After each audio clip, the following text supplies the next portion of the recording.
p.m. or so. So, I mean, maybe Rico is on the ground. I don't know. Maybe he's up in the air. Austin, you have a K-State sticker on your laptop. I do have a K-State sticker on my laptop. It's my name tag. I kind of forgot it was there. That's all right. That's okay. As always, 402-464-5685, the Honda Lincoln hotline and the Starter Heyman text line are both open for you guys the entire show today, as well as the Starter Heyman Jewelers live video stream. Facebook, YouTube, Twitch, Twitter, and Allo Channel 951 are all avenues for you guys to get in touch with the show. We have plenty of stuff to discuss today. Obviously, coming off of a very busy Nebraska football recruiting weekend, there's a lot of storylines that we want to get to throughout just transfer portal as well. Big picture in terms of college football, the world of college football. Here's the thing. USC is in a very, very weird position. And you're going to say, we don't want to talk about USC. Well, they're in the Big Ten now. Like they are a conference opponent for Nebraska football going forward. And they are in a very, very awkward position. I think that's a good way to put it. They just lost a position coach, actually a position coach that previously coached at Nebraska, Dante Williams. And they just lost, obviously, Caleb Williams to the NFL draft.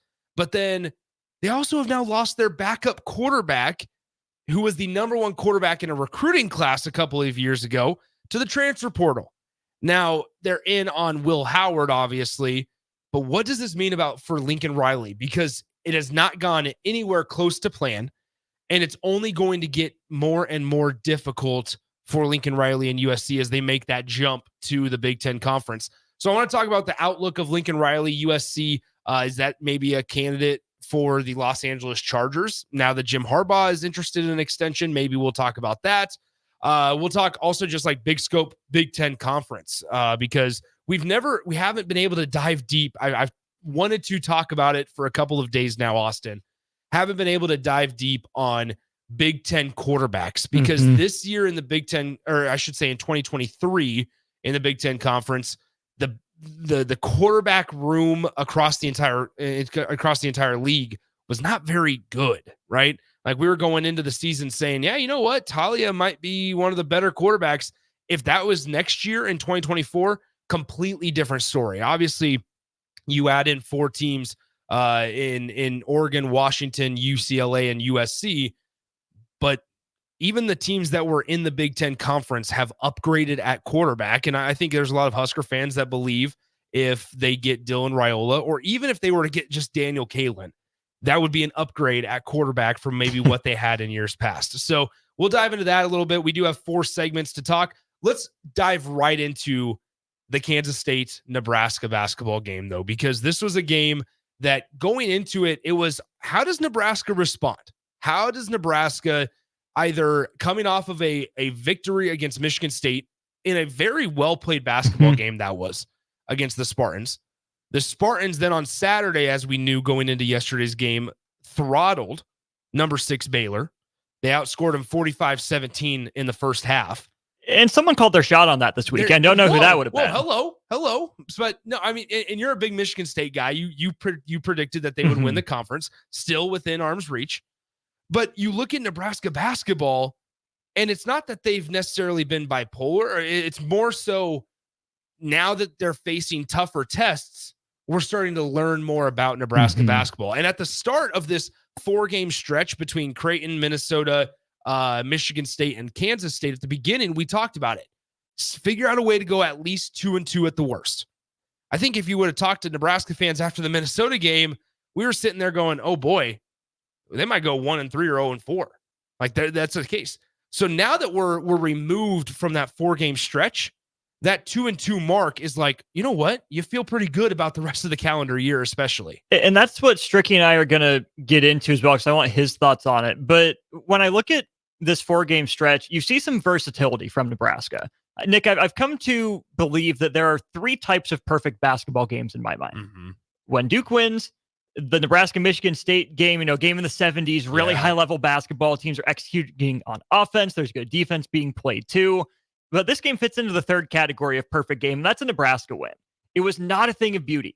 It was a bludgeoning is what it was. I mean, Kansas State pulled a vintage Nebraska is really what happened with its field goal drought. Only got to the line a couple times in that stretch.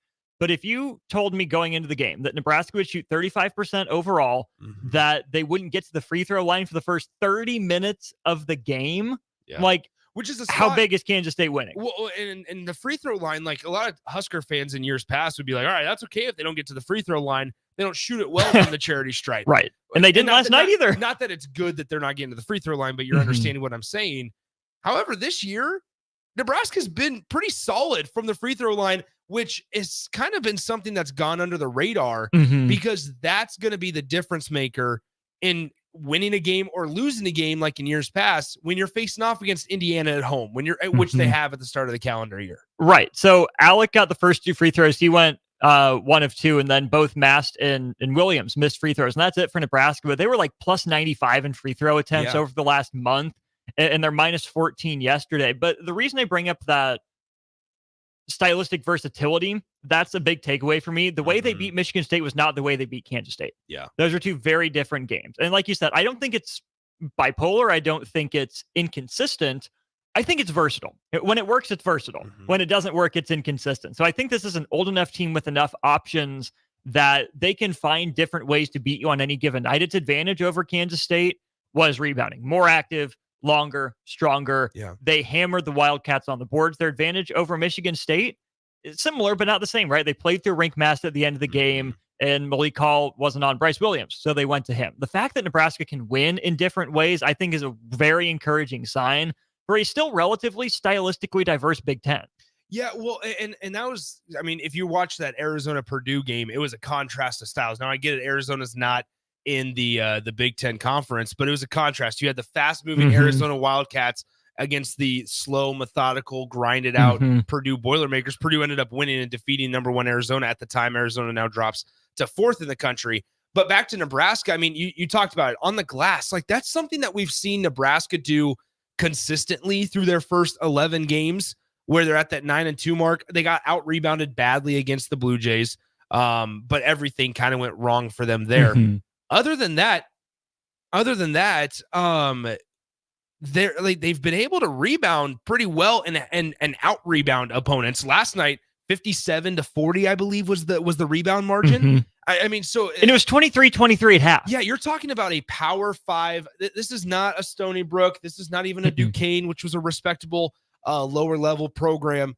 This is a Kansas State team that, yes, had to replace some big names from last year. Obviously, Keontae Johnson and Marquise Noel. They had to replace from last year's team. They lost a player to just getting team rules or whatever the case was this season. But nonetheless, I mean, Nebraska, this is what you wanted to see.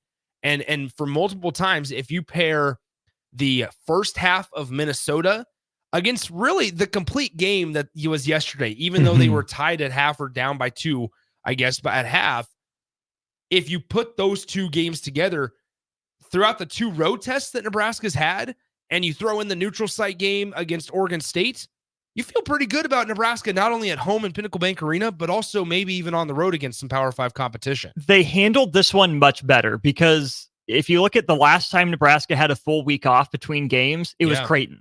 That didn't go well, and that was at home.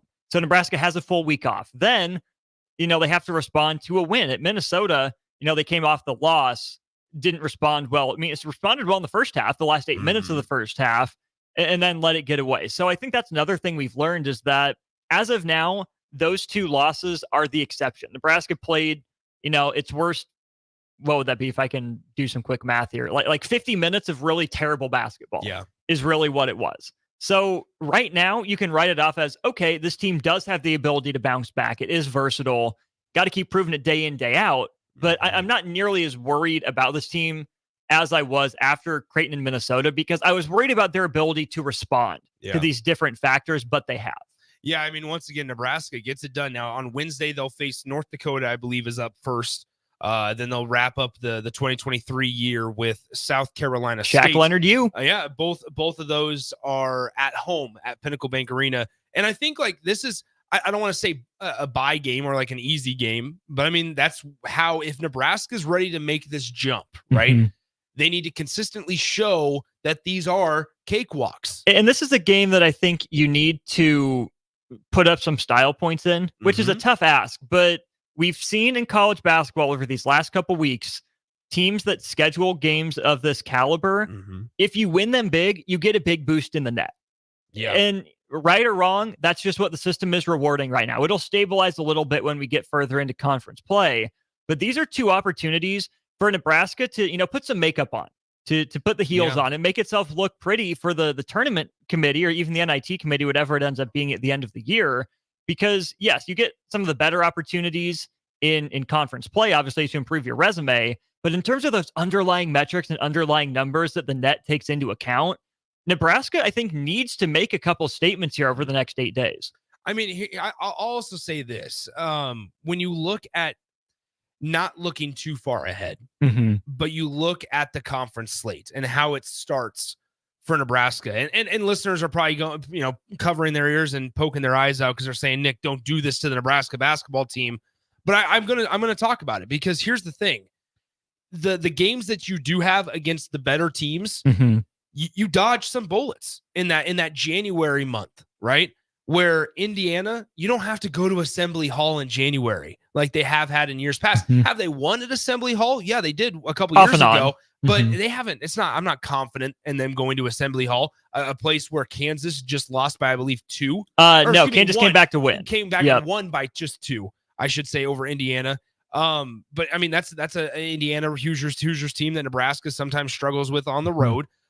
Nebraska will travel to Wisconsin, but it's their top 25. Yes. But then let's look at you. Yeah. You play number 1 Purdue, but where do you get them? At home. At an 8 p.m. tip off. Why is the 8 p.m. piece crucial? Because you don't have a late arriving crowd of a 6 p.m. tip off. It gives everybody a chance, get off work, get some dinner, and then go to Pinnacle Bank Arena for an 8 p.m. tip-off against number 1 Purdue. We're talking about being realistic here, okay? Being realistic. That could be a matchup of a number 1 Purdue squad against a, I don't know, at worst, 11-4 Nebraska team. At worst. Yeah. And that's if Nebraska loses against South Carolina State. That's if Nebraska, that's if Nebraska. They could be 9-6. 9-6. Yes, thank you. But 11-4 is probably the lower end of what you want. Again, yes. I still think I just am not a Wisconsin guy. I don't love that team. They've looked more impressive, and I give them credit for.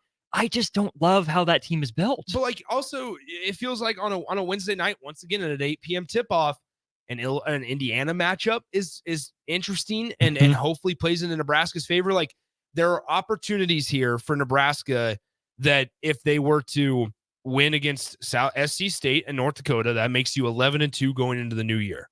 If you're able to steal a game from Indiana at home, you're 12-2.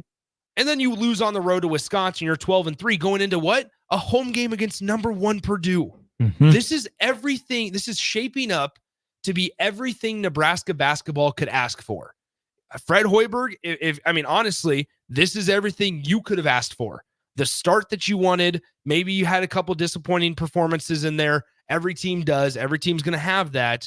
You guys bounced back. You've won the games that you're supposed to win. Maybe you dropped one against Minnesota that you probably are frustrated about. But nonetheless, you don't have to go into West Lafayette. You get a home game against number 1 Purdue. This is your opportunity. Things are shaping up for you as a staff, as a program, as a team to show, hey, you know what? We're making jumps. We're making strides towards maybe an NCAA tournament, yes, but just postseason play and being comfortably placed in postseason play and not necessarily being on the bubble. And that's something that Nebraska hasn't had. Like I said it this morning, figure out a way to get a bye in a Big Ten tournament. Figure out a way to not have to play on Wednesday because you have to just make up so much ground. And not that you don't have to on Thursday, but it gives you one more day to then have fresh legs. Number 1, the opponent, whoever you would play, would have hopefully tired legs. It gives you an opportunity to just not have to win another game. And Nebraska, that's just something that they haven't had the last couple of years, especially under Fred Hoiberg and his staff. So Nebraska, really good win yesterday. You can definitely tune into On the Block for Strick's insight on that as he'll break it down entirely as Nebraska improves to 9-2 here in 2023. They'll have North Dakota on Wednesday night on Big Ten Plus. All right, let's take a break. When we come back, we'll dive into it. Transfer portal, right? Dylan Raiola, is he going to flip? Will they get the flip from Dylan Williams, the linebacker who's currently committed to Oregon? How about the Shavers from Miami? What are the thoughts on there? Larry Tarver is also a defensive back that they're watching on Wednesday for the current Maryland commit. So we'll dive into all that and more.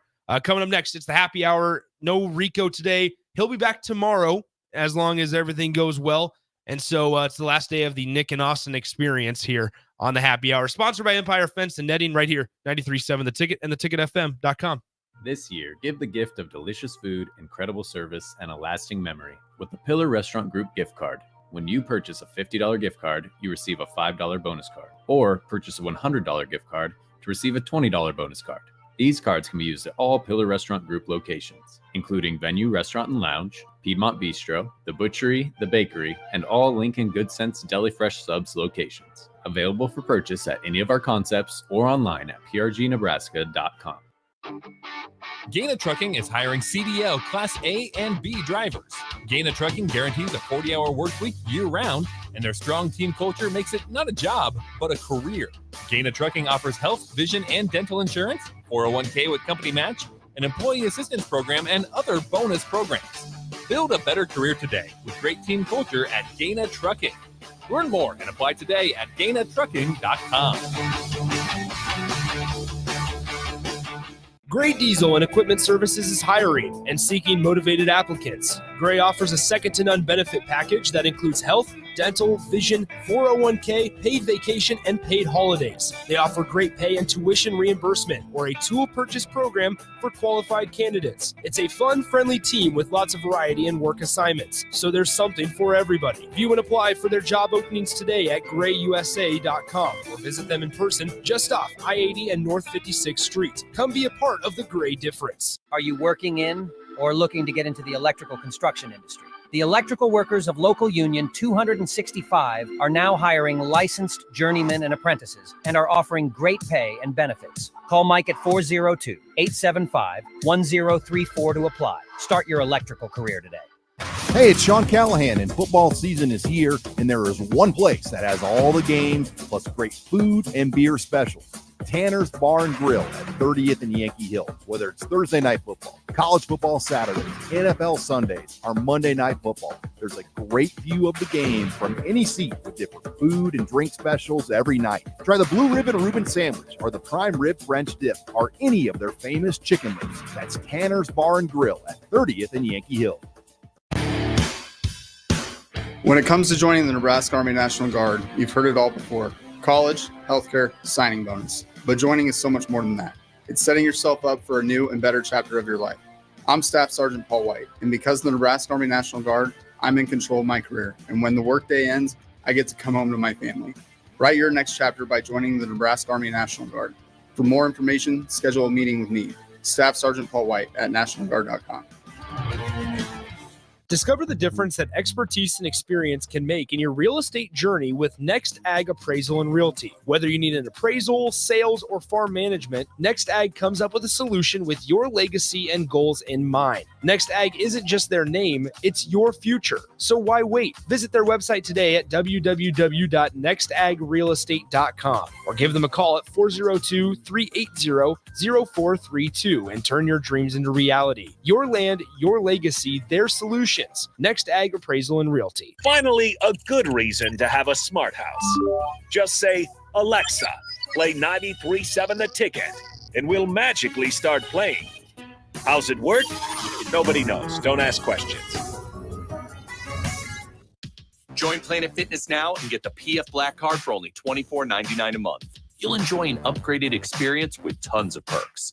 Like access to more than 2,000 locations worldwide? Yep. And massage chairs? Yes. Can I bring a friend every time? Sure. Can my friend be a horse?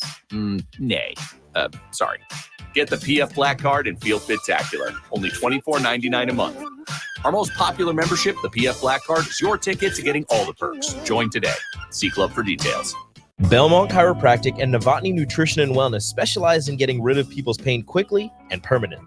For 31 years, they've been extremely successful with advanced techniques in pain relief using spinal adjustments and decompression, detoxification, diet and lifestyle modification, and more.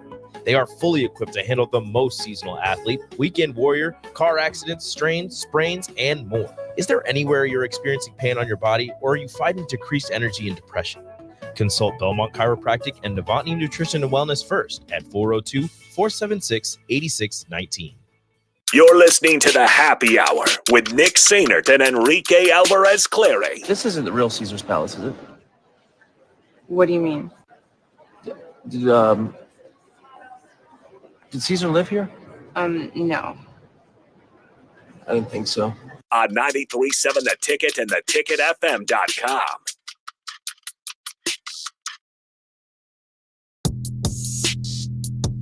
All right, we're back here. Happy Hour 93.7 The Ticket, theticketfm.com. Nick Sainert, Austin Orman back with you.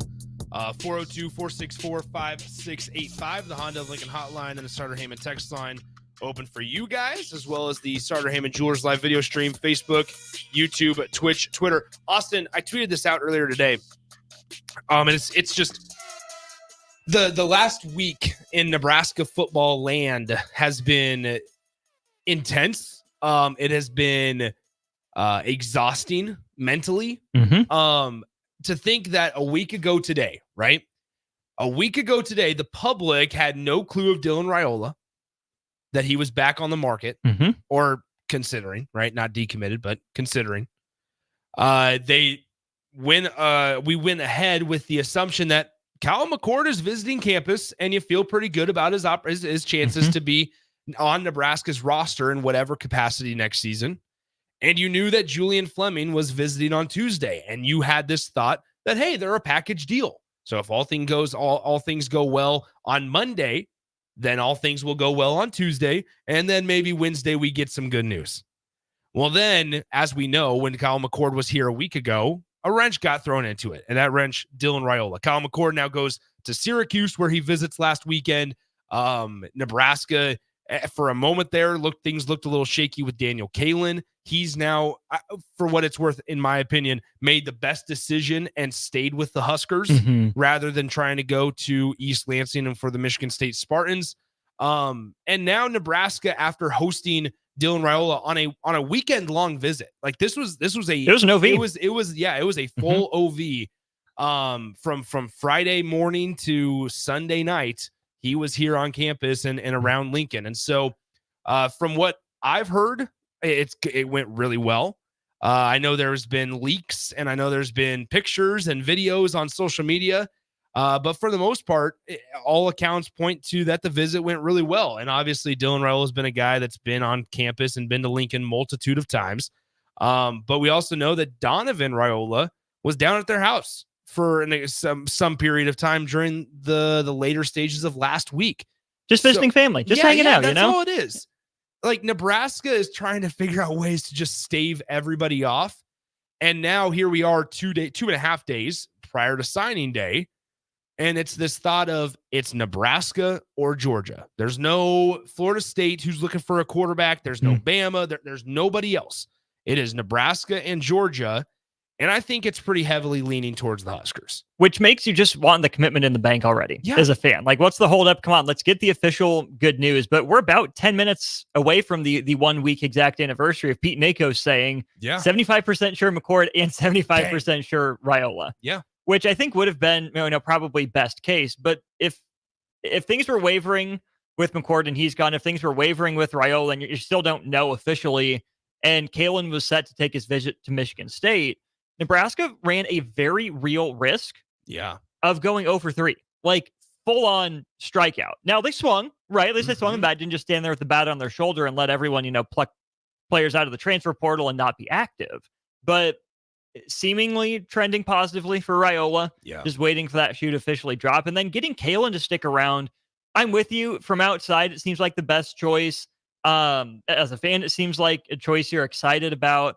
Because now at least you have, two guys to build on. You give them credit for last year, but none of those guys proved they were a building block at quarterback. You'd like to have one of these guys in year one, but if you don't, year two is not a bad time to start with a building block type of quarterback, and we'll see what that means for the rest of the roster too. I mean, I'll be honest.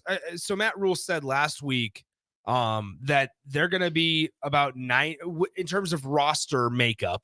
90% high school and 10% transfer portal. And they're kind of showing that, right?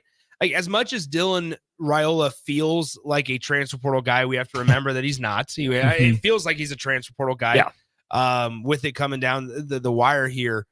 But you mentioned the swings, right? And I think that's something that Nebraska fans can somewhat appreciate, or at least acknowledge, was that understanding where Nebraska's at as a program. Kyle McCord's a pretty big swing. Kyle McCord was a big swing. And frankly, they were good enough to get him. Like, he was interested and wanted to be a part of this thing. So going forward, for whatever reasons outside, it didn't work. That's fine. But there was serious and mutual interest from both sides.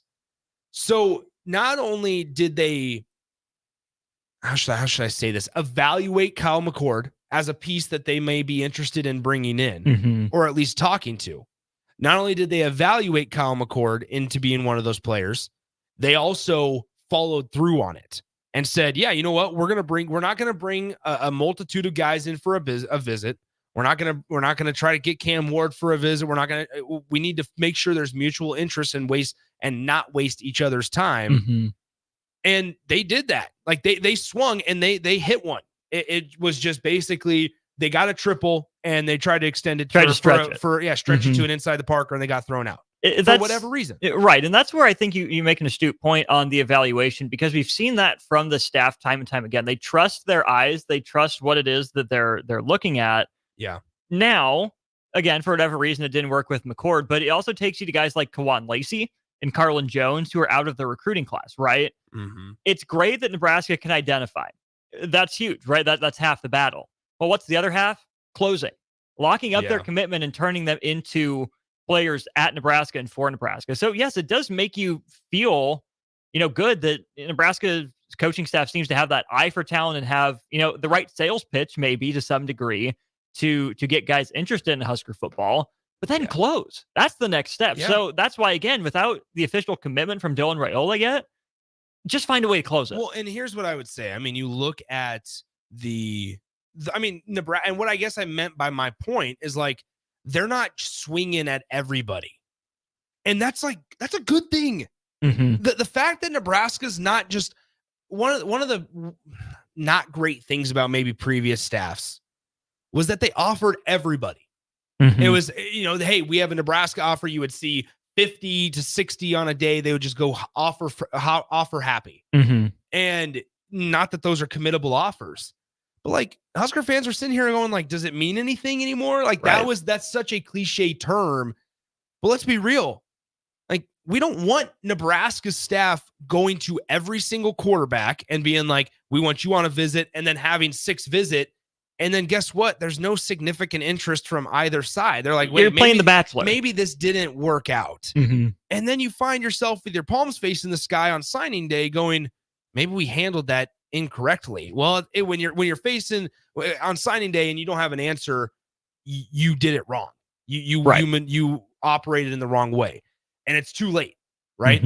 And so, like, I look at the way Nebraska's operated this throughout this offseason, early in this offseason, is that maybe they've had preliminary discussions with multiple guys, but significant and in serious conversations, Kyle McCord, Julian Fleming, obviously, but outside of that, they haven't. And that goes right in line with what they said and how they said that they want to operate in that 10% transfer portal idea.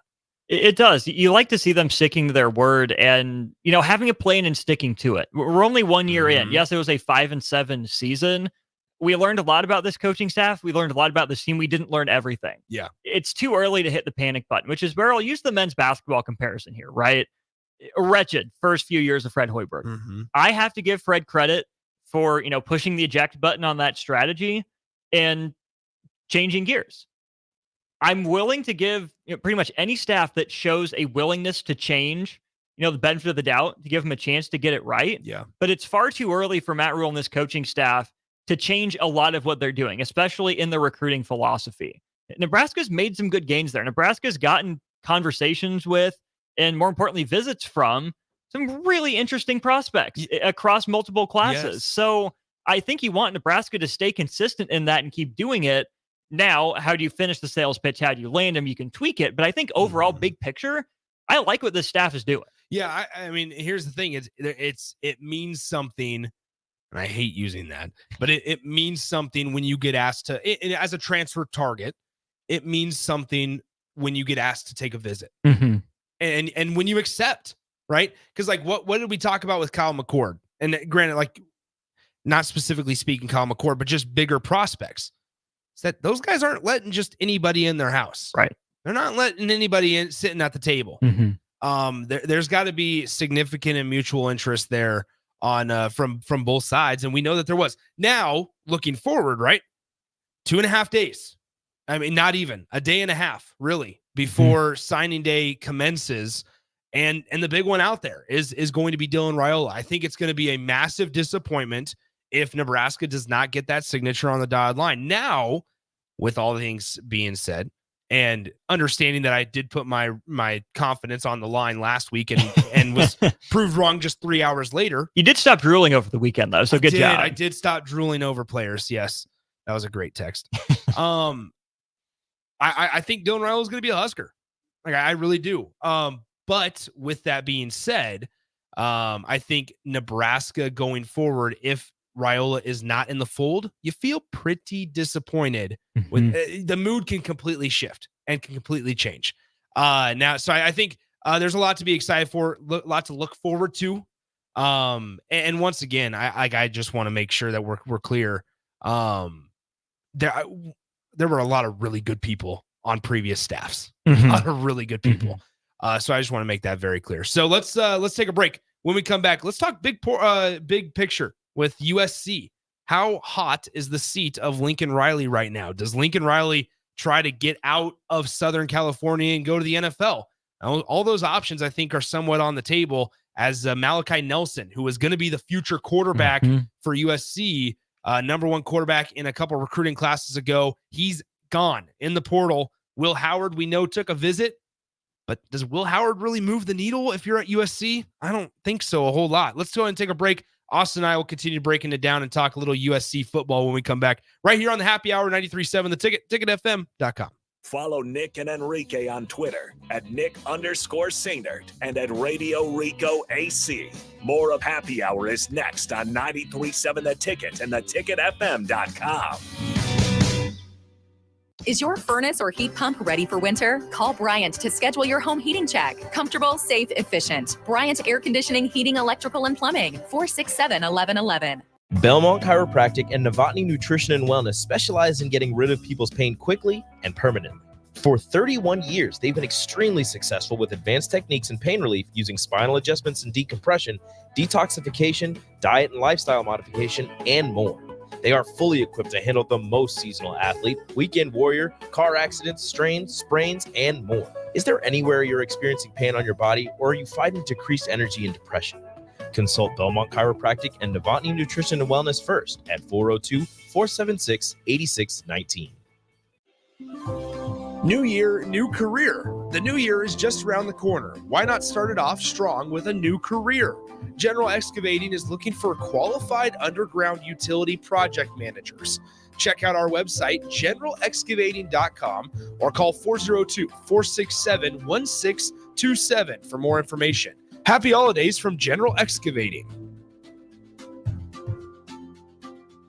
Rosie Sports Bar and Grill, open for lunch and dinner at 10th and P or at 1501 Center Park Road. Houses? They're expensive. And once you buy one, you're kind of stuck with it for a while. You need to make sure you get your best house for the best price. You need Ben Bleicher and his team of pros at Professional Realty Group. They'll take the time to figure out what's important for you in your dream home, and they have the expertise to find the hidden issues that could surprise you after the sale. That's professional knowledge, proactive service. We call that potential. Ben Bleicher and the team at Professional Realty Group of Berkshire Hathaway's Home Service Ambassador. Find more online at prg-ne.com. This year, give the gift of delicious food, incredible service, and a lasting memory with the Pillar Restaurant Group gift card. When you purchase a $50 gift card, you receive a $5 bonus card, or purchase a $100 gift card to receive a $20 bonus card. These cards can be used at all Pillar Restaurant Group locations, including Venue Restaurant and Lounge, Piedmont Bistro, The Butchery, The Bakery, and all Lincoln Good Sense Deli Fresh Subs locations. Available for purchase at any of our concepts or online at prgnebraska.com. Are you working in or looking to get into the electrical construction industry? The electrical workers of local union 265 are now hiring licensed journeymen and apprentices and are offering great pay and benefits. Call Mike at 402-875-1034 to apply. Start your electrical career today. So I switched my insurance to State Farm, and get this. I talked to an actual State Farm agent who lives in my actual town. And get this. My actual agent in my actual town gave me actual help with the coverage I needed. And get this. My actual agent in my actual town who gave me actual help actually knows my name. And get this. They actually say it's called service. Call your local State Farm agent, Vinny Kreekak, at 402-474-1173. Acres, your premier John Deere dealer, has the largest selection of late model equipment in the Midwest. And for a limited time, Acres is offering low rate financing on all 2021 and 2022 S and X Series combines and 8 Series tractors. Qualified buyers can earn 3.9% financing for 60 months. And as an added bonus for your holiday season, if you purchase one of Acres' eligible machines before December 31st, you'll get a $5,000 gift card from Shields. Go to acres.com to learn more. Early break with Sip and Jake. Yeah, it was about 3 or 4 o'clock, 4:30. I want to say the news broke that Kyle McCord was out on Nebraska. It's interesting, fascinating to me. I thought they could get them both. I thought they're going to, and I know Bill's right. It'd be remarkable. Somebody tweeted to me, Sipple's not that remarkable. They had Crouch and Newcomb. Well, Newcomb moved positions right away, pretty much right away. Went to receiver. That was the team that also was national championship level. Yeah. Early break with Sip and Jake from 6 to 8 every weekday morning. You're listening to the Happy Hour with Nick Sainert and Enrique Alvarez Clary. Look at me. This plane is going to Jamaica. Sponsored by Empire Fence and Netting on 93.7 The Ticket and theticketfm.com.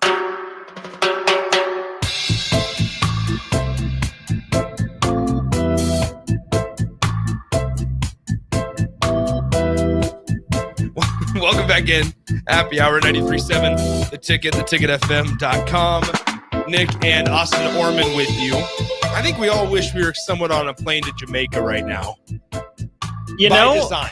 Christmas in Jamaica does not sound terrible. It does not sound too bad. It does not sound too bad. 402-464-5685. Let's talk a little USC because it's fascinating times as the Big Ten Conference continues to load up on quarterbacks. You have Will Rogers, who made his intentions known to go to Washington. Obviously, we know Dylan Gabriel is on his way to Oregon. Dante Moore, who is a former 5-star who realized, you know what, maybe I'm not quite ready to start. I need to develop a little bit. Said, I'm going to go sit behind Dylan Gabriel at Oregon. He's trending towards the Ducks right now. Obviously, J.J. McCarthy's still at Michigan. You have multiple people, loading up at quarterback. Wisconsin goes out and gets Tyler Van Dyke. So now USC is in this situation to where Caleb Williams goes to the NFL draft, or is at least skipping the bowl game, and that's assumed where he's going to the NFL draft. Now, USC has been in on a quarterback this entire time. They've been kind of feeling some things out. Will Howard got a visit to Southern California over the weekend, and Malachi Nelson, who was the backup, who's kind of been just waiting in the wings, enters the portal. A guy from Southern California. You don't forget, this is a guy that was committed to Oklahoma when Lincoln Riley was there. Lincoln Riley was at Oklahoma. Riley went into the parts of Southern California where he recruits very, very well. And he knew very, very well. Got a commitment from the number 1 quarterback, a former 5-star Malachi Nelson, to commit from Southern Cal to Oklahoma. Then when Riley took the job at USC, he decommits from Oklahoma and commits to USC almost instantly. This is a guy that's been tied at the hip of Lincoln Riley his entire time. He now enters the transfer portal, and you're kind of left saying, well, you kind of expect them to get Will Howard at this point because no other team has really been serious on Will Howard. But I'm sitting here going, USC is 7-5 this year. Does Will Howard move the needle enough to where you feel like he can make you a 9 or a 10 win team next year? Number one, I don't think so. Number two, you also have lost a couple wide receivers, one of those being Mario Williams. Those are notable losses. You had to fire Alex Grinch, your defensive coordinator. You bring in now former North Dakota State head man Matt Entz to at least help with that. Not officially the DC, but assistant head coach for defense and linebackers coach. I think those are, I think that's a more important addition than anyone that USC could bring in. But at the same time, Malachi Nelson is a guy that I think sticks around if he sees a long-term plan. Mm-hmm. Will Howard feels, I don't want to say like a desperation move, but almost like we have to get it right this year. Otherwise I'm gone. Yeah. Potentially, because there's a lot riding on, this season for Lincoln Riley. I mean, 4 wins fewer this year than last year, but let's just take a look at a different situation too, just in terms of the different feel. Last year, USC goes 11-3, 11-1 in the regular season, lose the conference championship game to Utah, and then lose to Tulane in the Cotton Bowl. That was still just an incredible game. We haven't mentioned enough when it comes to Tulane. But 11-3 last year, ranked number 5 or number 6 coming into the season. On the flip side of things, what about LSU? 10-4 last year, 10-2 regular, or 9-3 regular season. Lose the conference championship game, win their bowl game. And then they go 9-3 this year. There's only 1 game difference in terms of wins and losses. USC is 18-8. LSU is 19-7 under their second-year head coaches. But the vibes are so different in Baton Rouge and in LA. Well, and part of it helps that you had a Heisman Trophy winner. Which you did in year 1. Both of Lincoln did. Riley. Yeah. Mm-hmm. But the as you mentioned, the vibes and the feeling around LSU is much better than USC. USC is, you expected, like, this was a move where Lincoln Riley, don't forget, he basically turned on the mentor, like turned on the job that he was being groomed to take. This was a thing that was like 10 years in the making. Okay, not 10, 5 or 6 years. It's like if Ryan Day went to A&M. Yeah, and he just left. He just left with no warning, no courtesy call, nothing. He just dipped. And they hate him in Norman. And so now he's going to USC thinking, I have the part. I mentioned how or go back to how I mentioned he recruits Southern California extremely well. He's going into Southern California going, all right, look, I'm going to have Caleb Williams follow me. Jordan Addison's going to come out with us. I got Southern California. That's a recruiting hotbed. This is going to be a piece of cake. It's going to be a piece of cake. And now here we are, 18-8 record. Is that good enough for $10 million a year or whatever Lincoln Riley's getting? Is that good enough to restore USC football to the national prominence? Absolutely not. Not even close. Not even in the ballpark. So that way you don't get Lincoln Riley to go 7-5. No. If you were going to do that, that's what you wanted. You had Clay Helton already. And here's the thing: 7-5 in the Pac-12 conference. Now this year was a good year for the Pac-12, but when in prior seasons, if we were to say the Pac-12 is good, it has a really good football conference, we would be sitting here saying, yeah, USC is one of those teams that's making it a really good year for the Pac-12. And it's not like USC is just like, a couple coin flips away. No. Right? They lost 38-20, 36-27, 52-42, 48-20. Yeah. The one close loss in there was Utah, a 34-32 game. But it's not where you just flip like 1 or 2 plays, all of a sudden USC is still in Pac-12 title contention. Yeah. They were beat by multiple possessions in every loss except for one. It's not like they're even close. Yeah. So, now you look ahead and say, all right, let's see what's next for Lincoln Riley. He has no issue just dipping. He has no issue leaving a job, right? Because if he's going to do that at Oklahoma, he's willing to do that anywhere. And frankly, guys don't like getting fired. They don't like it. And when things aren't going well, they're going to look for outs. One of those outs is an NFL job, right? What if Lincoln Riley takes over the Los Angeles Chargers? What if Lincoln Riley goes and is a coordinator in the NFL? There's ways that he can still get paid without having to do any work at USC. And what it's going to take at USC, especially in this era that they move into the Big Ten Conference, it's going to take a lot of work. Which really makes you wonder why the ultimate reason was that Lincoln Riley left Oklahoma for USC. Because at the time, it felt like, he's ducking the SEC. Yeah. He doesn't think he can do it. Doesn't think Oklahoma is going to be positioned well enough to compete right away in the SEC. Well, here's the thing. They're going to the Big Ten. Yeah.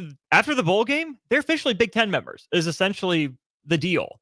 Is Lincoln Riley going to duck the other super conference? Seems unlikely unless he takes that NFL job. But how does the Big Ten treat coaches like Lincoln Riley? Like Jeff Brom was at least, a Midwestern Near East-ish, sort of guy. He wasn't Lincoln Riley in his style. He knew you needed some defense. Purdue recruited George Karlaftis. Yeah. They made it to a Big Ten championship game. So even though I think that's maybe the easy comparison to draw, I think Jeff Brom had the Big Ten way more figured out than Lincoln Riley coming in does. I mean, we talk about national prominence, and this is, can talk about Nebraska before we get to break here. Like bringing Nebraska back into this mix, 9 wins isn't going to get you national prominence going forward here. Like I hate to break it to everybody, every conference, every team, every program, every fan base. Like the 8 or 9 wins isn't going to get you good enough. 10 starts the conversation. Yeah. And so like, even if USC makes that jump of 2 wins in a harder conference, in a more difficult landscape, also trying to navigate the cold weather piece of it, right? Like the brutally cold weather in November piece of it. Practicing in Sacramento won't prepare you. 2 games is a massive jump, is a massive leap. And even if you were to jump 2 games, what's that get you? Okay, you're 19th in the final AP top 25 poll. Like at 9 wins, you're not even in the Big Ten championship conversation. USC starts next year off with LSU in Vegas. Yikes. Utah State bye week. At Michigan, Wisconsin, Minnesota, Penn State. There you go. Those are your first 6 games. There you go. So I mean, that's the thing is it just does not get any easier. It gets much harder, much more difficult. And maybe it's a case of Lincoln Riley was tied at the hip and was too loyal to the defensive coordinator, Alex Grinch. I think if you asked a lot of people, you were surprised that he even brought him from Oklahoma because his defenses at OU were not good. And so to think that it would magically get better at USC is kind of insanity. And then on top of that, you waited a long time to kind of cut rope. Which makes you wonder why a quarterback would leave Lincoln Riley. I can see why defensive players would A, transfer out or B, transfer in to try to be the fix.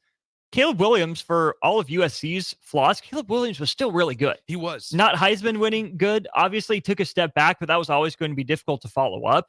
There's a reason he's still in contention for the number 1 pick in the NFL. Yeah. Dude can still play some football. So for a quarterback to leave one of the, 2 best quarterback coaches of the day between Lincoln Riley and Ryan Day, probably, for a quarterback to leave that situation makes me raise my eyebrow and wonder what it is that's going on. Yeah, you're absolutely right. It's definitely going to be a story to watch because his seat got hot and it got hot quickly. The preheating process zoomed by. So let's take a break. When we come back, Stricky joins us for the crossover as we get you ready for On the Block with Strick and Austin coming up next on the Happy Hour.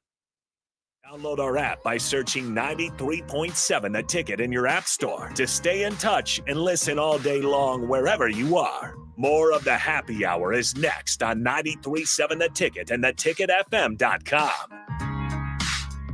If you want to raise your family with great schools, great amenities, we just paved streets for our new subdivision called Prairie View, which is just on the outskirts of Seward and is really an amazing development. Bob Benish is the founder and president of Aspen Builders, online at aspenbuildersinc.com. You know, we have some very exciting things in Seward. If you want to raise your family with great schools, great amenities, we've spent a lot of time on our floor plans, making them very efficient. We have flat lots, walkout lots, daylight lots, you name it for Seward. So if you work in Lincoln and you'd like to commute, it's an easy 20-minute drive. How can you go wrong there? It's just a great American city to live in. Make your dream home a reality and call Aspen Builders at 423-6811. Online at aspenbuildersinc.com. Your home is waiting at Aspen Builders. Allo is turning 20 this year, and we plan to celebrate all year long. Since 2003, Allo has vowed to put customers first and deliver a drastically different experience. No matter where you live, work, or play, we believe you deserve an affordable, secure, and reliable connection. We're proud to have served our businesses and residents with seriously fast fiber optic service for 2 decades. Thank you for trusting Allo as your local internet, phone, and TV provider. Follow us on social media to know about the 20th anniversary celebrations in all our Allo communities. Are you working in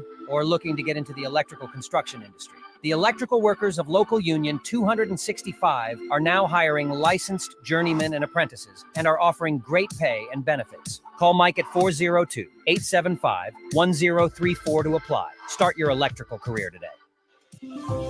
New year, new career. The new year is just around the corner. Why not start it off strong with a new career? General Excavating is looking for qualified underground utility project managers. Check out our website, generalexcavating.com, or call 402-467-1627 for more information. Happy holidays from General Excavating.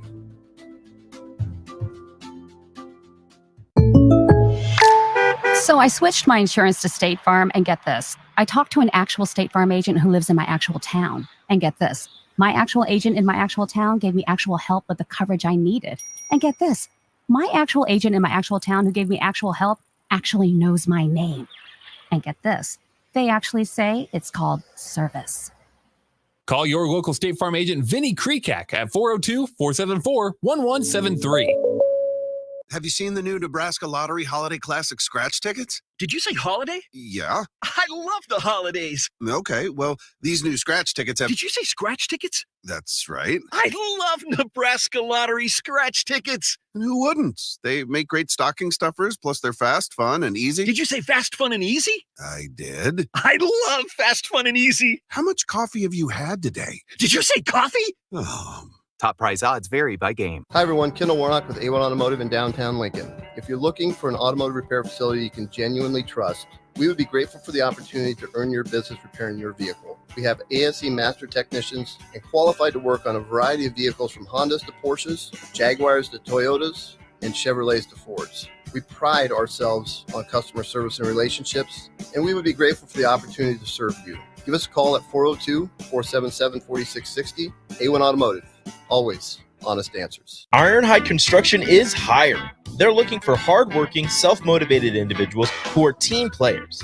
Ironhide Construction has openings for an experienced project manager, estimator, apprentice, skilled laborer, and erector or installer. They will train the right people and make sure you understand the position and requirements. At Ironhide Construction, it's own it, be honest, and do it right. Apply today and learn more about their other benefits at ironhideconstruction.com, where they're committed to you every step of the way. Your home is your empire. Protect it with Empire Fence. Get a free instant quote with the online estimating tool at empire-fence.com. See an upfront estimate with no hidden fees. An Empire Fence can provide privacy and improve the appearance of your home. Keep kids and pets in or out of your yard. Increase security and add value to your property. Visit empire-fence.com now to view the stylish and maintenance-free possibilities for your home and get a free instant online quote. Let Empire Fence protect your empire. This is where it happens. Long hikes with friends, kayaking adventures with family, more horseback riding, zip line gliding, rock face climbing, hammock camping fun than you could ever imagine. And it's all outdoors, amongst the trees and across the prairie, here beneath Nebraska skies. Plan an outing today at yournebraskaadventure.com. Sponsored by Nebraska Game and Parks, aired with the Nebraska Broadcasters Association and this station. You're listening to the Happy Hour with Nick Sainert. I believe you people. And Enrique Alvarez Clary.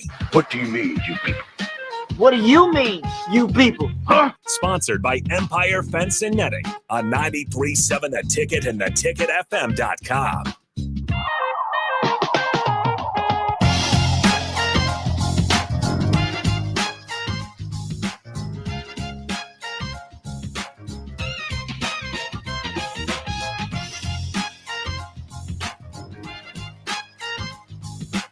Welcome back into the Happy Hour, 93.7 The Ticket, theticketfm.com. Nick Sainert, Austin Orman, and now Eric Strickland. What's up, Stricky? Oh, there it is. I was. Well, you could have pushed the button. I was just looking at you. I was like, You know where he the doesn't buttons want are me now. to talk. I knew it wasn't on. Okay, actually, it's crazy you did say that. Yeah, I don't want you to talk. That's right. So, anyway, how's the life, Stricky? Life is good, man. Beautiful day once again in Lincoln. Looking out over in the landscape of O Street and just watching the patterns of the day go by. And again, it was a roller coaster ride of emotions yesterday. Obviously, with the volleyball team, I had both the computer and the TV on at the same time, trying to watch both games. Obviously, because they couldn't get ESPN Plus on the TV, so I had to finagle that. And then watch Nebraska men's basketball play a wonderful game. Even though they didn't shoot the ball well, the stats don't jump out and leap out on you. But defensively, they went down there and shut things down. On the other hand, the volleyball team couldn't pass worth a darn. It looked worse than Nebraska football on a Sunday or a Saturday out there in Memorial, trying to make a pass, and it just couldn't get it done. And shout out to I text Jermaine last night and gave him love. I'd much rather wanted to rail on him a little bit and let him know what we did to him. But did he reply? Sure, he did. He was just he thanked. I mean, because Asia was a little baby when we were playing together, and so I got to watch her grow up, and it was beautiful for him to be able to go see his son play out in the Bahamas, and then jump on a flight and a plane, well, obviously private wise, and make their way to Tampa and enjoy both their daughters' success as well. So shout out to him, man, and Asia, and the wonderful game that they were able to play. She was a big part of it with the service. I mean, I think it went on a 10-point run. So yeah, shout out. Yeah, so I mean, once again, on the block, Strick and Austin coming up here in a few minutes. You guys are going to talk in depth about Nebraska basketball, so I want to stay away from that. Stricky, we were talking about USC a little bit and the Lincoln Riley situation. Oh, I thought you were going to talk about the basketball, how they're hyping up Bronny, and he we can talk about that too. We can talk about that too. I'm like, dang, he's on the covers and the points, and he's trash. Exactly. And he's not showing up right Yeah, now. He's not showing up. But is that they're trying to pub him up? Like, is that just a get back in the groove type of thing, or is that significant? Man, I really do think that the thing is when you're in high school, you're going to have some dominating factors about you because just your athleticism, your abilities. He never really was that guy. He always was kind of just, distributor and plays great defense and does things like that, get out on a fast break and do some things. But he really wasn't ever the take charge type of guy. And then what happens is the speed of the game, the physicality of the game catches up. He's still young. He's got time. And so the good thing about him is that he works his tail off. He does work. It's very similar to probably what you saw with like the Latrell Wrightsell Jr. when they came back and they played Creighton, and just take some time to kind of get caught up with the physicality and the speed, and he struggled a little bit, probably nervousness too. So you probably got a lot of that going on with him, with all of the expectations and everything that's on him. Yeah. When you look at let's just preview the Nebraska basketball segment, because we'll keep it short and sweet for you guys here, because there's so much to talk about. There's so much to unravel, both on a smaller picture, but then bigger picture. Let's talk about the difference in Juwan Gary starting for this team and what it means also when he would come off the bench. Why do you think yesterday was the day, and probably going forward here for the foreseeable future, we'll see Juwan Gary in the starting lineup rather than coming off the bench? Well, they want to continue to maintain getting off to good starts. And one of the things about Juwan Gary is he rebounds very well. So you don't miss out or you lose out on that instance. So what you do like from him coming off the bench, you like the energy that he brings, right? He's a guy who can change the dynamics of the energy. Obviously, Bryce, he doesn't play that way. He's very smooth. He's silky. He just kind of goes about his business. Casey is very similar with the emotional factor of making big shots and so forth. And Rink is the same. Alec brings a different type of energy, but just doesn't have the ability to do it in the manner that Juwan does. But Juwan, with his slashing, his cutting, his offensive rebounding skills, he's a trouble matchup for a lot of people. And I think that's what ended up happening is the matchups worked out for him in this specific instance for that lineup adjustment that they were able to make. Does it also speak to maybe the depth to Oh, where no they question. don't need, like, he's great coming off the bench because he can provide that spark, but also they have a couple other guys that can come off the bench and provide a little bit of a spark. CJ Wilcher's been a guy that this year he's made a little bit of a stride to where he's valuable coming off the bench and maybe not as streaky as maybe he was last year. Yeah. Yeah, I think CJ Wilcher is one of those. You can obviously see they're starting to go to Eli Rice. I think with Boogie and his vulnerabilities, especially on the defensive side, I think the physicality and also the rebounding abilities of Eli Rice and the strength and his ability to shoot, those things are probably going to help them a little bit more with those coming off the bench. So you can tell that the shifts of the numbers, but you like the new energy guy off the bench is Sam Hoiberg. He's the one that kind of brings that defensive intensity and stuff like that. We're starting to see the leash come off of Eli Rice a little bit. And I like Eli Rice a lot. Like I think the outlook for a guy like Eli Rice in this offense is exciting. Like there's a lot of interesting ways that you can use Eli Rice, whether it's sit him in a corner where he loves to shoot the corner three, but also he's athletic enough to maybe get to the rim at times. Eli Rice is a guy that I'm high on just for the outlook, because he's going to be a guy that has seen a not necessarily significant time his freshman year, but enough to where he can get his feet wet, dip his toes into the water. So that way, junior year, he's ready to go. He's going to be somewhat polished. For sure. I think that I want him attached to Bryce Williams' hip. I think Eli Rice can learn a lot from Bryce Williams and on the basketball court and off. I don't know what his role is this year. I still think he's just a spot minutes kind of guy. I think he's at the tail end of that rotation. Big ups to Sam Hoiberg for the job he did on Tyler Perry yesterday.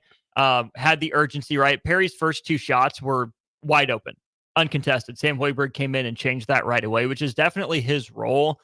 I'm starting to get a little concerned about Josiah Allick. Hasn't made a huge impact the last few games. I think that as we go back to that first conversation, I think it's still tenable for Nebraska to use some of those two big lineups with Allick and Mast, but I love the versatility that Juwan Gary gives you. And then, Allick's going to play hard. He's not going to make a whole lot of mistakes. He's just not going to move the needle a whole lot.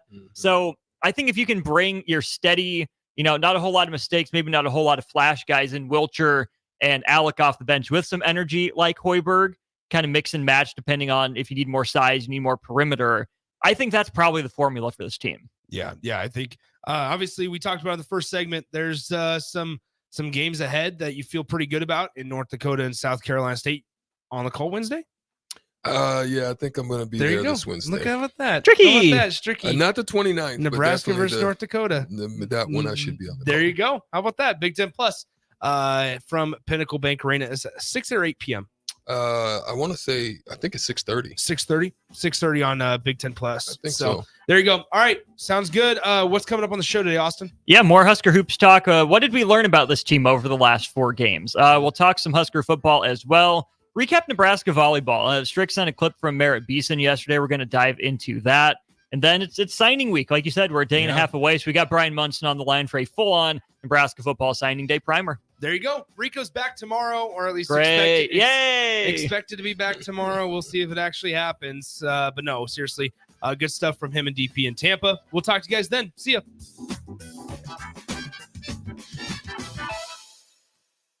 A team succeeds when they work together. Banking's no different. At UB